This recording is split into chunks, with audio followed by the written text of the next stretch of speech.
ಒಂದ್ಸರಿ ಒಂದು ಕೋತಿ ಒಂದು ಮಾವಿನ ಮರದ ಮೇಲೆ ಕುತ್ಕೊಂಡು ಮಾವಿನ ಹಣ್ಣು ತಿಂತಾ ಇರುತ್ತೆ. ಅಲ್ಲೇ ಕೆಳಗಡೆ ಒಂದು ಮೊಸಳೆ ಹೋಗ್ತಾ ಇರುತ್ತೆ. ಅದು ಮಾವಿನ ಹಣ್ಣನ್ನ ಕೋತಿನ ನೋಡೋಕೆ ಶುರು ಮಾಡುತ್ತೆ. ಕೋತಿ ಕೇಳುತ್ತೆ ಮಾವಿನ ಹಣ್ಣು ಬೇಕಾ ಅಂತ. ಮೊಸಳೆ ಹೇಳುತ್ತೆ ಹೌದು ಅಂತ.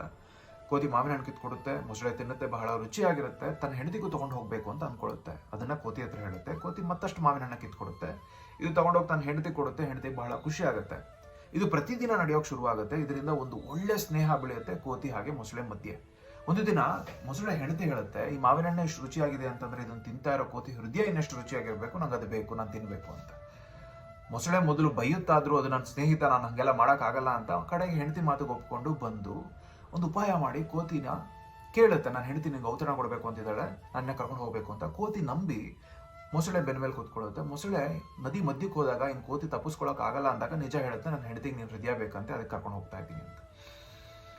ಕೋತಿ ಹೇಳುತ್ತೆ, ಅಯ್ಯೋ ಮುಂಜಾನೆ ಹೇಳೋದಲ್ವಾ, ನನ್ನ ಹೃದಯ ನಾನು ಯಾವಾಗಲೂ ಮರದಲ್ಲಿ ಇಟ್ಟಿರ್ತೀನಿ, ವಾಪಸ್ ಕರ್ಕೊಂಡು ಹೋಗು, ನಾನು ತಗೊಂಡ್ಬರ್ತೀನಿ ಅಂತ. ಮೊಸಳೆ ನಂಬಿ ಕರ್ಕೊಂಡು ಹೋಗುತ್ತೆ.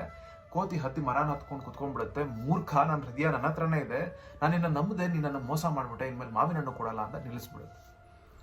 ಯಾರಾದರೂ ನಮ್ಮನ್ನ ನಂಬಿ ಅವ್ರ ವಿಚಾರ ನಮ್ಮ ಜೊತೆ ಶೇರ್ ಮಾಡ್ಕೊಳ್ತಾ ಇದ್ದಾರೆ ಅಂತಂದ್ರೆ ನಾವು ಅದನ್ನ ಮಿಸ್ಯೂಸ್ ಮಾಡ್ಕೋಬಾರ್ದು. ಯಾರು ನಮ್ಮನ್ನು ತುಂಬಾ ನಂಬಿದ್ದಾರೆ ಅಂದ್ರೆ ಅದಕ್ಕೆ ಮೋಸ ಮಾಡಬಾರ್ದು.